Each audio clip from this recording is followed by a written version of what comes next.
Normalmente assim, as pessoas conhecem a pedagogia de emergência, já ouviu falar dela em algum momento, e como a pedagogia de emergência é a pedagogia Waldorf, e aí algumas pessoas ficam um pouco chateadas porque eu sempre falo que a pedagogia de emergência é a pedagogia Waldorf sem frescura, e que a pedagogia de emergência é uma pedagogia que pode unir todas as classes, todas as raças, fica muito bonito por isso, porque as pessoas conhecem o trabalho, convidam a gente. E isso pra gente é muito importante porque a gente sabe que a partir desse momento que nós somos convidados, a continuidade do trabalho vai ser feita.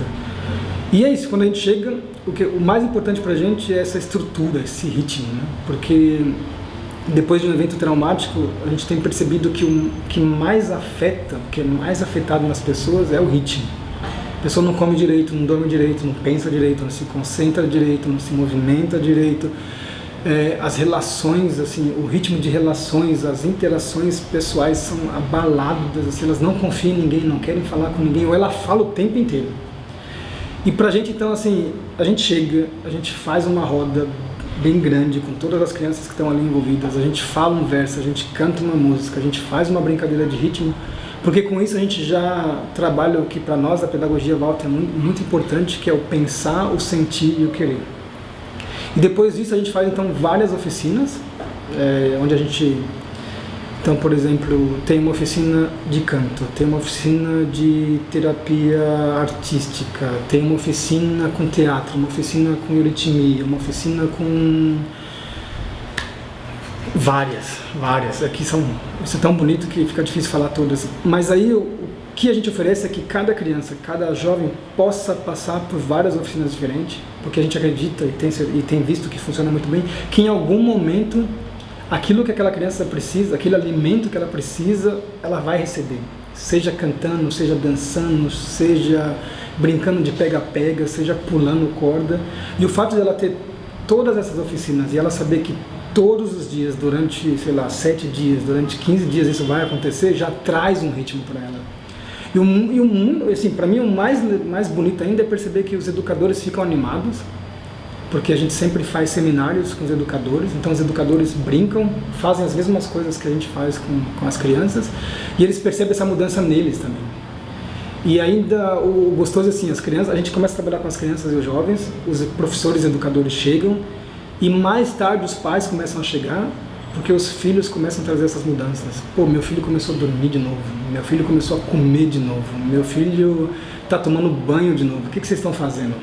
E aí a gente consegue então juntar esses pais também. Eu lembro que em Gaza foi muito bonito quando a família sentou para discutir o filho, porque no começo era mulher de um lado, homens de outro, e de repente estava lá o pai e a mãe discutindo, porque em Gaza, por exemplo, hoje as estatísticas dizem que 75% das pessoas são traumatizadas, então 2 gerações estão falando que aquele moleque está com frescura, que aquele moleque está com birra, porque o avô passou pela guerra, ele passou pela guerra e eles nunca fizeram isso, nunca tiveram isso. A verdade é que eles tiveram isso, só que eles não querem lembrar que tiveram isso, e eles querem que o filho seja forte para aguentar essa guerra que está cada vez pior. Então quando eles entendem que o que ele está passando é muito normal, que o que não é normal é essa guerra que não acaba nunca, eles começam a respirar com mais calma, sabe? Eles começam a deixar de ser rígidos e pensar que essa criança também precisa de uma chance, de ter uma paz. Porque no fundo, o que essa criança não está tendo é o que os dois não tiveram, que é um momento de paz, entende? Isso tem sido muito, muito importante. Então hoje nós já fizemos mais de 60 intervenções, eu nem sei em quantos países, assim, eu mesmo já participei no Quênia, no Líbano, nas Filipinas, no Iraque, na faixa de Gaza, no Equador, no México recentemente, na França por causa de um ataque terrorista, em Jarnaúba agora, no Brasil, em Minas Gerais, mas eu sei que já teve no Japão, na Indonésia, na China, no Quirguistão, assim, países que eu nunca imaginei que iria, entende? Assim, eu nunca imaginei que um dia eu passaria tantos meses da minha vida no Iraque. Até porque o Iraque sempre foi muito comparado com o bairro onde eu nasci, um bairro onde eu me cresci, que é o Jardim Ângela. Eu lembro que em 98 o Jardim Ângela era considerado o bairro mais perigoso do mundo, inclusive mais perigoso que o Iraque. E eu lembro que muitos amigos falavam, por que você quer ir para o Iraque? Você está no Jardim Ângela, assim, é pior que lá, não precisa ir para lá agora, não precisa tentar mostrar essa diferença para a gente.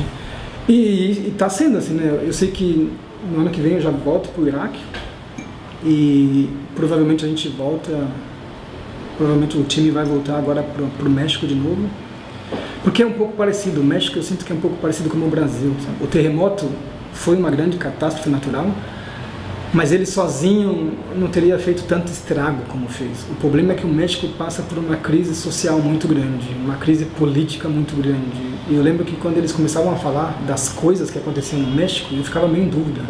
Vocês estão falando do México ou vocês estão falando do Brasil? Porque era muito parecido, assim, sabe? Essa não confiar na política, não confiar na polícia, não confiar em mais nada, assim. A população, quando ela se junta, ela trabalha muito melhor do que quando a ajuda governamental chega. Então essa proximidade foi muito importante, assim. Para mim foi muito importante ver que no Brasil, no México, a pedagogia de emergência ela pode ser muito importante, mas aqui a ferida está um pouquinho mais aberta, sabe assim, a gente trabalha mais com outras coisas. Exatamente essa a próxima questão, que é por que trazer para o Brasil a pedagogia de emergência e como trazer, assim, qual a diferença para esses lugares que você está falando, que estão em guerra ou que tem catástrofes naturais, né? Qual... Eu gosto muito da pergunta, porque eu sempre me pergunto também, né, por que eu entrei nessa loucura toda, assim, e eu lembro que a pedagogia de emergência chegou no Brasil em 2011, através de uma palestra. O grupo queria ter vindo para trabalhar em Nova Friburgo, por causa da catástrofe natural que teve lá, com as enchentes e deslizamentos e tudo isso, só que logo em seguida teve o tsunami no Japão, então o pessoal foi para o Japão, mas decidiram voltar aqui para oferecer um seminário, e eu fui convidado para fazer a tradução. E quando o professor Bernd começou a falar do que é o trauma, as características dos traumas, os tipos de trauma, eu falei, nossa, tô ferrado. Porque toda vez que ele explicava uma coisa, eu falei, pô, o cara tá falando de mim, ou o cara tá falando da minha família, ou o cara tá falando do meu bairro, ou o cara tá falando do meu país. Só que eu sempre achei que tinha essa coisa da pedagogia de emergência, sabe assim, aquela coisa focada, assim, como seria a pedagogia de emergência? Um tiroteio, a gente chega? Como seria a pedagogia de emergência no Brasil, sabe? Um deslizamento de terra, a gente chega, tudo bem. Mas aí ele começou a falar também da pedagogia do trauma, quando o trauma já está instalado, quando a gente não cuidou da primeira nem da segunda fase e agora está numa terceira. Aí fez muito sentido para mim. Falei, pô, então é essa a pedagogia, entende? A pedagogia de emergência precisa chegar no Brasil porque ela tem esse nome, mas a gente precisa aprofundá-la muito mais no nosso contexto social. Porque eu fui para a Rocinha no mês passado e quando eu cheguei na Rocinha, é estranho falar isso, mas eu tinha a impressão que eu estava num campo de refugiado. E assim, era muito parecido com o que eu tinha visto no Líbano. Sabe, fios elétricos assim, mal instalados, gatos de água, assim. Mas também tinha uma estrutura, as coisas funcionam também, né? Assim, tem ônibus, tem perua, tem transporte, tem motoboy, tem tudo, mototáxi, tudo funciona. Só que por outro lado, eu sentia que ninguém sabia se situar. Assim, tava a polícia civil, militar, o BOP e o exército. E mesmo assim as pessoas não se sentiam seguras. Entende? Algumas pessoas falavam assim, pô, quando é que esses caras vão embora pra gente ter paz de novo? E aí pra mim era muito confuso. Eu pensava assim, o que é paz então? Assim, sabe, quando a polícia vai embora tem paz? Quando a polícia chega tem guerra? Onde é que a gente se situa nesse movimento? E conversando com alguns educadores, era fácil entender que o trauma já estava instalado, entende? Assim, porque no Iraque todos sabem que é uma guerra, todos sabem quando essa guerra começou. E na Rocinha ninguém fala que é uma guerra. E se é uma guerra, ninguém sabe quando começou, mesmo que a gente talvez até descubra se a gente for pesquisar. E a gente tem estudado que o pior trauma é aquele trauma causado pela pessoa que deveria te proteger, entende? Então, quando eu leio nos jornais que 60% dos abusos acontecem dentro de casa, abusos sexuais, né? Quando eu vejo a quantidade de abandonos de crianças em lata de lixo, em córregos que existem no Brasil, aí você fica perguntando assim, né, como é que a gente vai lidar com isso, entende? Como é que essa criança vai crescer sabendo que isso acontece com ela, mas ela não sabe o que está acontecendo. Aí quando nós descobrimos que ela foi abusada sexualmente, não começou ontem, começou talvez 3, 4, 5 anos atrás. Isso então tem sido um grande desafio para a pedagogia de emergência, por isso nós decidimos trabalhar no Brasil, principalmente com os educadores. Porque na verdade os educadores veem mais, né? Assim, não porque são deuses nem nada, mas porque muitas vezes a gente percebe que os pais saem muito cedo de casa para trabalhar, chegam muito tarde e não percebem. E é o filho, então, que vai para a escola e é o professor que tem que lidar com isso. E eu sinto também hoje uma falta não de espaço, acho que espaço até encontra, mas assim, as crianças não brincam mais. Elas brincam, mas não do jeito que a gente um dia brincou, entende? Eu tenho 39 anos e eu lembro que morar na favela, uma das coisas que eu percebo hoje que era o mais legal era a rua. Sabe, a rua era perigosa, mas a gente tinha a rua. A gente entendia quando tinha toque de recolher, ninguém desobedecia. Mas a gente jogava bola, jogava pega-bandeira, jogava estrela nova cela, a gente amassava umas latas de óleo e fazia umas brincadeiras esquisitas lá que quem perdesse tinha que levar o outro de cavalinho, sabe? Peão, bolinha de gude, sabe? Futebol de rua, vôlei de rua com rede costurada de barbante, tudo isso. E eu vejo hoje que as crianças ficam muito brincando de tablet, de joguinhos eletrônicos e parece que a vida some, sabe assim? Você não vê mais esse contato, você não vê mais essas brigas que a gente tinha na rua, mas que depois a gente voltava, pedia desculpa e tudo bem. E eu sinto isso um grande problema hoje, assim, eu vejo que por não ter essa oportunidade de se cair, se machucar, de sentir dor, de se levantar, quando a gente passa por uma situação complicada na vida, a gente não consegue lidar com isso, porque a gente nunca teve essa experiência. E a família muitas vezes não sabe lidar com isso, porque também se protegeu demais. Então quando eu vejo em São Paulo aqueles condomínios onde você tem cinema, parque de diversão, piscina, você tem tudo. Você não precisa sair da rua, e quando você sai da rua para a rua, você sai de carro blindado. É claro que quando essa pessoa é assaltada, ela não sabe lidar com isso, entende? E esse medo no Brasil, sabe, assim, as pessoas não se conhecem, assim, as pessoas infelizmente não se conhecem.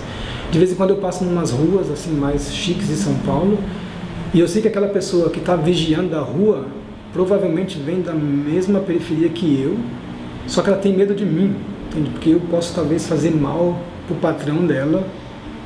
Então assim, parece que é uma coisa meio esquisita, assim, sabe?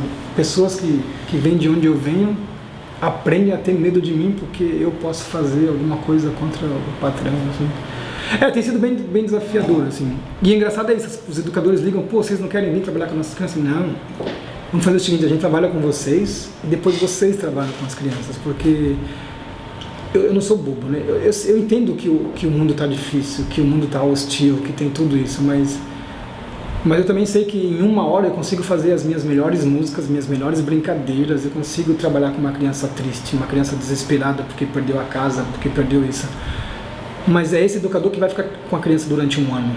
Então seria importante que ela pudesse brincar com essa criança durante um ano. Porque a gente tem visto que quando a gente faz isso, as crianças depois falam, pô, né, o outro tio é mais legal. O outro professor canta, brinca e a senhora só reclama. Então quando o professor também começa a brincar, quando o professor também começa a tirar essa dureza, sabe, esse enrijecimento que ela também vai acumulando durante os anos, os alunos sentem isso e entram, sabe, assim, e a gente tem que parar, né? Eu acho que a gente precisa realmente pensar que uma aula tem que ter esse pensar, sentir, querer, né? Se você entra numa sala, a gente tem visto isso, a criança entra na sala de aula com a mão suada, fria, gelada, e ela sai do mesmo jeito que entrou. Sabe, a aula não alimenta mais, não tem aquele calor, não tem aquele entusiasmo, sabe? Eu lembro que eu fiquei muito entusiasmado, mesmo nas aulas de matemáticas na escola Waldorf, sabe? Assim, não é... Discute, sabe? Onde é que tem o 1 no seu corpo? Onde é que tem o 2 no seu corpo? E é bem engraçado que a criança começa a falar, eu tenho 2 olhos, mas você tem um nariz. Eu tenho um nariz, mas eu tenho 2 buracos. Aí começa a procurar matemática no corpo, sabe? Assim, isso é muito gostoso. E eu sempre sentia falta, assim, pô, por que as minhas aulas de matemáticas não foram assim, não é que só divertidas, entende? Não é só essa questão, mas mais profunda, sabe? Como tu acha que os jornais, os meios de comunicação e a gente também como produtor de conteúdo hoje em dia, nos Facebooks da vida, né? Como a gente pode ajudar ou atrapalhar na propagação desse trauma? E um trauma meio social, né? Vamos dizer assim, que não necessariamente é um trauma específico meu, mas é da sociedade em si. E como é que a gente pode lidar com isso? Eu hoje acho que seria radical demais falar isso, mas eu acho que tem que ser radical, sabe? Eu acho que crianças até 10, 11, 12 anos não deveriam assistir televisão. Não deveriam. Porque se sabe hoje que essas crianças, ela não consegue ainda distinguir o que é real do que não é real. Então imagina uma criança de 6, 7 anos assistindo esses programas, esses filmes, com essa violência toda, para ela isso é normal. E aí me espanta muito que as crianças não consigam dormir, entende? Os pais não conseguem entender isso. E eu lembro que no Rio de Janeiro estava tendo uma onda assim nas festas infantis eles estavam colocando o bop como pano de fundo. E aí eu me pergunto assim, a pergunta era essa, por que a mãe colocou o bop? E aí a mãe respondeu assim, não, porque o meu filho assistiu e gostou muito. Sabe, se eu não me engano a faixa etária é de 18. Por que uma criança de 3, 4, 5 anos tem que assistir o bop? Eu conheço muitos adultos que passaram muito mal com o filme. Porque tinha muita violência, porque tinha muita brutalidade. Como é que uma criança dessa vai dormir depois? Eu sempre me pergunto, como é que uma criança come pipoca assistindo um filme desses? Não pode fazer bem. E eu acho que é isso, assim, eu acho que as crianças não deveriam assistir televisão. E o problema é que hoje existe uma moda de que existem programas para crianças pequenininhas. Esses dias, quando a gente estava indo para Minas Gerais, tinha uma mãe, a criança estava deitada assim no colo e a mãe com o telefone ligado assim para ela assistir o programinha, entende? Assim, para aguentar a viagem. Não sei, como se a criança já, sabe, ficasse enjoada de uma viagem de 1h30, sabe? Assim, eu achei muito estranho. E eu acho que por isso as pessoas ficam realmente traumatizadas, porque elas ficam vendo tudo isso o tempo inteiro. Ela não vivenciou, mas ela começa a ter medo daquilo que pode vir a acontecer, porque você vê isso de manhã, às 7 horas da manhã, de vez em quando eu entro nas padarias para tomar café, porque o trabalho começa às 8, e tá lá, já tem um programa que só fala disso. Na noite passada foram tantos. Mas eles falam de um jeito que parece que é todo dia e de uma maneira que a gente não pode mais sair na rua, entende? Então a gente não confia mais nas pessoas, tem medo de todo mundo, começa a criar estratégias para defender tudo que a gente conquistou, então a gente esconde, assim, cada vez mais tem um buraco, um bolso secreto, uma bolsa menor que você coloca dentro da camisa, porque a gente não confia mais em ninguém. E eu acho que também a gente, para se proteger, a gente precisa falar, sabe, para de falar, ou assim, dá para desligar a televisão, assim, pelo menos perguntar. Talvez eles não vão desligar, vão falar que é automático, já é programado, não sei o que, eu sempre ouço isso, mas acho que a gente tem que ter coragem, assim, sabe, eu só vou ficar aqui com a minha família se eu desligar a televisão. E infelizmente, assim, no Brasil e no México, a gente entrou nos restaurantes lá no México que tinham 7 aparelhos de televisão ligados, assim, não tinha para onde não olhar, não tinha. E aqui, pelo menos em São Paulo, às vezes você entra num lugar, tem 4. Assim, nos 4 cantos, elas estão ligadas.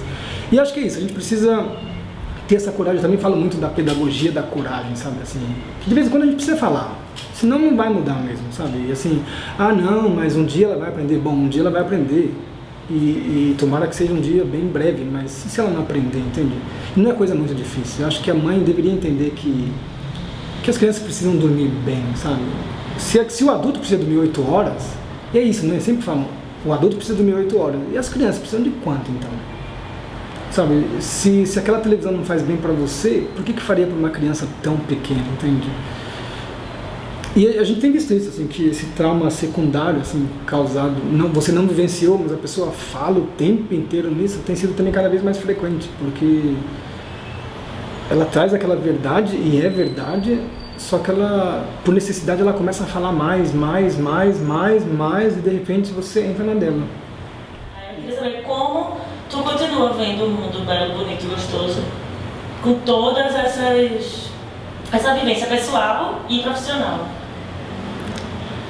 Eu vejo o mundo belo, bonito e gostoso, essa palavra que você fala gostoso, eu acho bem legal também, melhor ainda, porque acho que o mundo sabe assim, eu venho pro Nordeste, tô vindo agora uma vez por ano e eu percebo como ele é bonito mesmo, assim, sabe, como mesmo em São Paulo, com aquela selva de pedras, de repente você descobre um cantinho, sabe, tem um parque Guarapiranga, porque a gente fala muito do Ibirapuera, mas tem alguns parques, alguns cantinhos bem bonitos, e nas intervenções, o que me alimenta é isso, assim, você chega e há muitos destroços mesmo, assim, há muitas coisas quebradas, as pessoas estão bem magoadas, mas depois de 2, 3 dias elas começam a sorrir, sabe? Você percebe que elas chegam, que elas querem ficar perto de vocês, porque nós naquele momento significamos segurança para elas.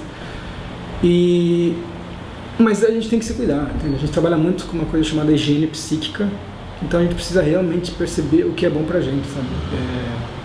se é uma ajuda psicológica, se é um passeio, se é uma terapia, se é massagem, se é uma conversa, se é uma viagem, porque senão a gente entra nesse mundo de desgraça, sabe? Assim, e é uma coisa que as pessoas gostam de ouvir, sabe? Você começa a falar de desgraça, as pessoas querem mais, assim, fala mais. Mas aí a gente também percebe que quando a gente fala de coisas bonitas que realmente podem ser feitas com muito pouco, no começo parece que elas ficam meio magoadas, assim, sabe? Pô, sério, dá pra fazer mesmo isso com tão pouco? Eu achei que fosse tão caro. Você fala, pô, mas quanto custa um abraço, entende? Assim, quanto custa falar bom dia e boa noite pra quem tá na rua, sabe? Por que é tão difícil assim? E eu sinto que dá pra fazer. Eu tenho visto cada vez mais que quanto mais simples, às vezes o mais simples é o mais efetivo. Eu tenho visto em vários países que cantar cabeça, ombro, joelho e pé traz muito mais resultados do que a gente ficar inventando músicas com 500 passos diferentes e a criança não vai entender nada, porque o cérebro dela não funciona.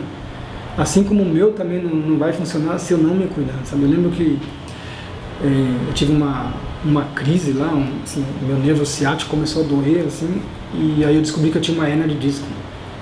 E aí foi bem claro, a partir desse momento eu vou parar e vou cuidar, porque eu me conheço, né? Não, eu dou um jeito, coloco um remédio, tomo um remédio, mas é besteira, porque imagina, você sai do seu país para ajudar uma criança, para trabalhar com outros profissionais e de repente você vira um problema, entende? Porque você não se cuidou, aí faz sentido, sabe? É diferente quando você chega no local e come alguma coisa diferente e passa mal, porque isso acontece o tempo inteiro com a gente. É outra cultura, é outra limpeza, a higiene é bem diferente do que a gente conhece. Eu já vi cozinheiro brincar com o cachorro, abraçar o cachorro, dar um beijo no cachorro e continua fazendo a comida com a mesma mão e tudo, e ninguém se importa, sabe? Assim, porque é normal. Mas eu acho que é isso, a gente precisa se cuidar, a gente precisa ter essa coragem de falar, chega, não precisa mais falar disso, assim, acabou, agora eu estou numa outra fase, as intervenções acabaram, e fazer com que as coisas bonitas fiquem mais vivas na nossa cabeça, no nosso coração, do que as coisas mais feias. Porque senão é muito fácil, né? As pessoas sempre falam pra mim, a pessoa fala de uma desgraça, fica todo mundo emocionado, assim, fica todo mundo falando. As pessoas falam de uma coisa bonita, a gente esquece rapidinho, né? E não deveria ser o contrário, sabe? Assim, nós deveríamos sim transformar essas crises numa oportunidade para nossa vida, porque nem tudo que é fácil te leva para patamares superiores, e na maioria das vezes sim, são essas dificuldades, né? São essas tarefas difíceis na nossa vida que faz a gente crescer como ser humano, né? A gente até chama de amadurecimento pós-traumático. Eu sempre penso num amigo, num cara que eu conheci há pouco tempo, mas que virou uma experiência de vida para mim. Ele tomou um tiro na cabeça, assim, e ele fala que hoje ele fala assim, pô, precisei tomar esse tiro para entender algumas coisas, sabe? Assim, por que eu não entendi sem o tiro também, sabe? Por que eu tive que passar por tudo isso para perceber isso, para saber o que é essencial, o que não é essencial para a minha vida, para saber realmente quem são as pessoas que eu quero ter ao meu lado, sabe? A importância da minha família. Eu não precisava desse tiro. Mas parece que é isso, parece que a gente precisa passar por algumas tarefas mais duras para perceber isso, né? Porque quando está só bonito, quando está só bom, parece que não é o suficiente, né? A gente precisa mais dessas experiências. E é isso. Obrigada. Não, obrigado a vocês. Assim, parabéns pelo trabalho de vocês. Que bom que a gente se encontrou. Que bom.